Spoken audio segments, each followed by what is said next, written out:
બીજું છે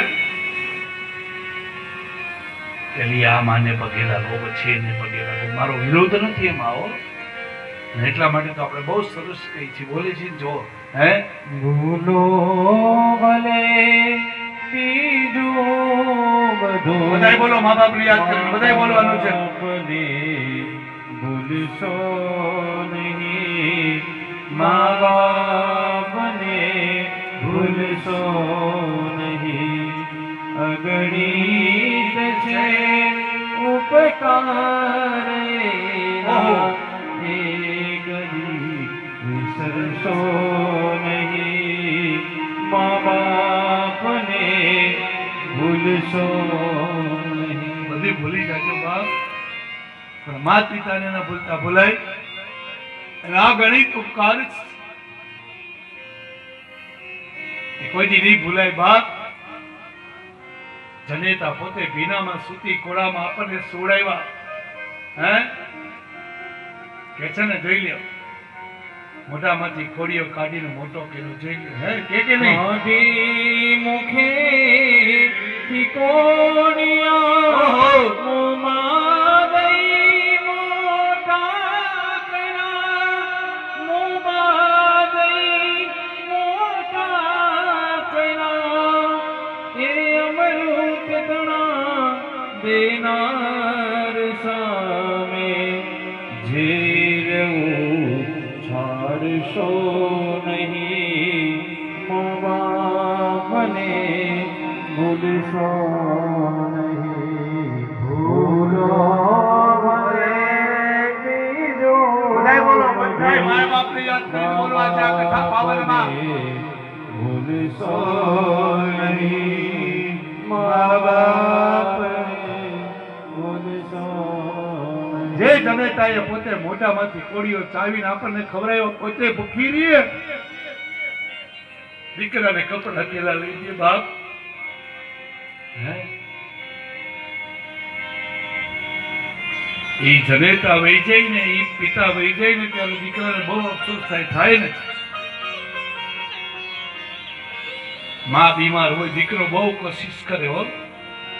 આ કોરોના મહામારીમાં ઘણા માતા પિતાને લઈને દીકરા દવાખાને ગયા, આશા લઈને ગયા, મારી જનેતાને હું પાછો લઈને આવીશ. અને માને છોડીને આવે ત્યારે ઘરે લેવાનો દેતા હતા. આવીને એટલો જ પ્રશ્ન કરે, હે પિતા હું મારી માને મૂકી દે.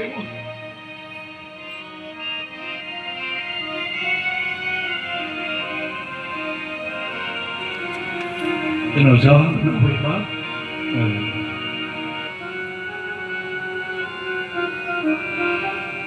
મા બાપને ભૂલતા નહીં બાપ. બધું મળશે પણ તમારા માતા પિતા નહીં મળે, હે. એક વ્યથા મને યાદ છે, એક વૃદ્ધાશ્રમની અંદર હું આટો મારવા ગયો, કથા ચાલતી હતી, ત્યાંથી મને લઈ ગયા.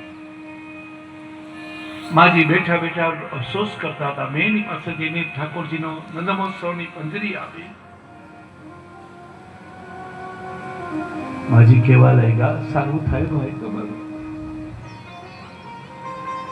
ત્યારે બીજા માણસો કેવા લાગ્યા, માજીની વ્યથા બહુ ખરાબ છે. બાજુમાં વૃદ્ધો બેઠા, શું છે માજી કેવા લાગ્યા. અમે ગામડામાં રહેતા હતા, ત્યાંથી અમે બોમ્બે ગયા. એક દીકરો થયો, અમારી પરિસ્થિતિ નબળી હતી. અમે બંને માણસો પ્લેટફોર્મમાં, રેલવે સ્ટેશનના પ્લેટફોર્મમાં કામ કરી, દીકરાને મોટો કર્યો, ભણાયો, ગણાયો. દીકરો એન્જિનિયર બન્યો. મારા પતિની પરિસ્થિતિ સારી થતી ગઈ. કાંઈ નહોતું તો મેં મારા ઘરેણા વેચાવીને મારા પતિને અબજોપતિ બનાવ્યા. દીકરો પણ અબજોપતિ બન્યો. લગ્ન કર્યા. મારા પતિએ મને કીધું કે બોલ તારા માટે શું કરું. મેં કીધું કાંઈ નહીં, બધું દીકરાના નામનું કરી દો. પતિએ કીધું રેવા દે, આની સેવા કરો. નહીં, મારો દીકરો છે. તોય પતિદેવે મારા નામના 10 લાખ રૂપિયા રાખ્યા, બાકીની ગાડી, બંગલા, ફેક્ટરી, પ્રોપર્ટી બધી કરી દીધું. સમય વીતવા લાગ્યો. અમારું શરીર વૃદ્ધ થયું, દીકરાની ઘરે દીકરો થયો. દીકરાની વહુ બહુ સમજુ હતા. સમજુ એટલે તૈયાર. પોતાના પતિદેવને કીધું કે બાને શું કરવું છે, આપણા નામનું કરાવું ને, 10 લાખ રૂપિયા એને શું કરવું છે. દીકરાએ મને કીધું માં તારે શું કરવું છે, હું તારી પાછળ છું તો કરું. ત્યારે કીધું બહુ સારું, આજે કથાનો ટાઈમ 12 વાગ્યા સુધી છો, બપોર પછી 3:30 શરૂ થશે. ચિંતા કરો માં, તમને આરામનો ટાઈમ પૂરો આપીશ.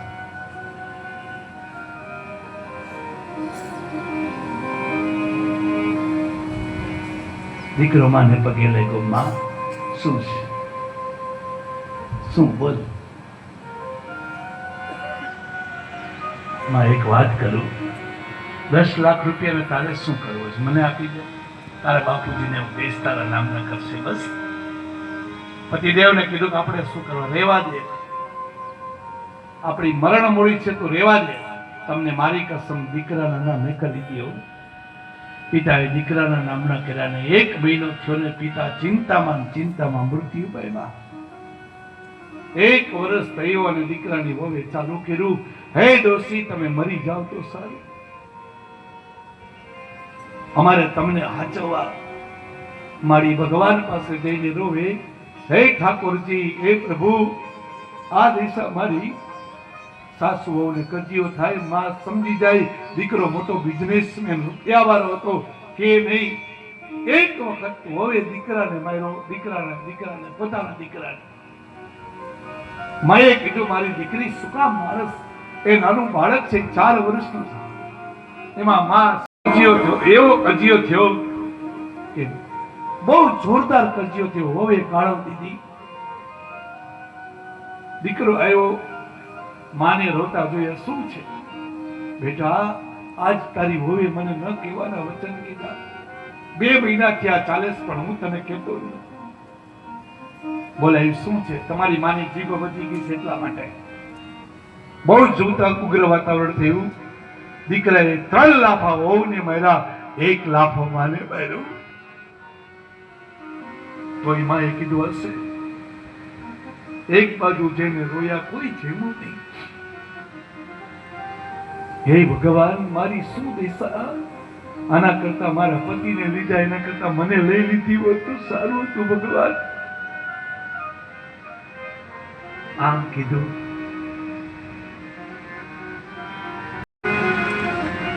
દીકરાની વહુએ કીધું કે તમને કહી દઉં છું, કાલે સવારમાં કાં માં રહીશે કાં હું રહીશ.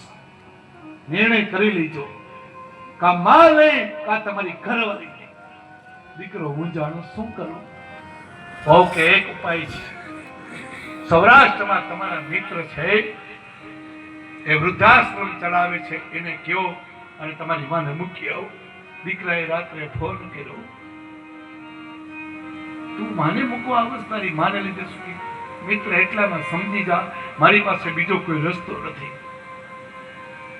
હે દીકરાને માને મૂકવા ન જાવી તો જાવી પડે કે ન જાવી પડે. હે જોજો. દીકરાએ કીધું તૈયાર થજે માં તૈયાર થયા. સૌરાષ્ટ્રમાં જાઉં છું. માને એમ થયું કે મારી તારા કપડા લઈ જઈ, મારો દીકરો મને દ્વારકા સોમનાથ લઈ જાય છે. આ કજિયો થયો છે. રવાના થયા. ડ્રાઈવરને કીધું ગાડી બહાર કાઢ, માની સુટકેસ લઈ લે, માના કપડા લઈ લે. ડ્રાઈવરની આંખમાં આંસુ પડ્યા, કારણ કે આ ડ્રાઈવર હતો એ મા બાપ વગરનો હતો, નાનો દીકરો હતો, અને આ માજી અને એના પતિ એને મોટો કર્યો. આ દીકરો માં માનતો તો બોલી ન શક્યો. બેગ મૂકી માજી ચાલતા થયા. વહુને કીધું, હે દીકરી, ભગવાને તને લાલો દીધો છે અને મારતા નહીં. વહુએ કીધું તમે જાઓ એટલે અમે શાંતિથી જીવી, તમે જાઓ. માજી ચાલતા થયા. ગાડીમાં દીકરો કઈ બોલતો નથી. ગાડી ચાલવા લાગી. એક જગ્યાએ સ્ટોપ કર્યો. માજી જેમાં, દીકરો જેવો. ડ્રાઈવર મને ખબર પડી તું જેમાં, માં મને આજ મજા નથી નો છીગો. વૃદ્ધાશ્રમમાં આવ્યા. ઉપર બોર્ડ લખ્યું હતું વૃદ્ધાશ્રમ, સુંદર મજાનું હતું. દીકરો અંદર એપાર્ટમેન્ટ લેવા ગયો. માં પગે લાગ્યા, કેવું સુંદર મંદિર છે, આ મંદિરે આજ રાત રોકાવાનું હશે ને, આ મંદિરે રોકાશું સારું થશે ને. ડ્રાઈવર રોવા લાગ્યો, કેમ રોસ મારા દીકરા? માં તું પોડી છે,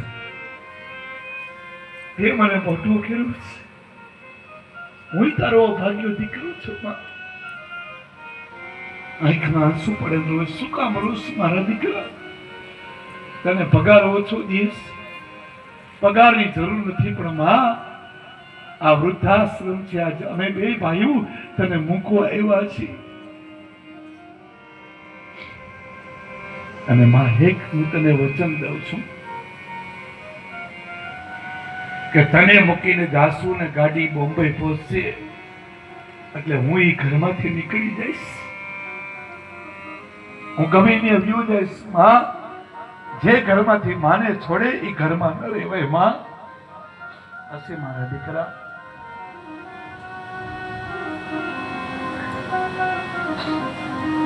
એક લાખ ભરીને પોતાની માને મૂક્યા. માએ કીધું, આવશે મારા દીકરા.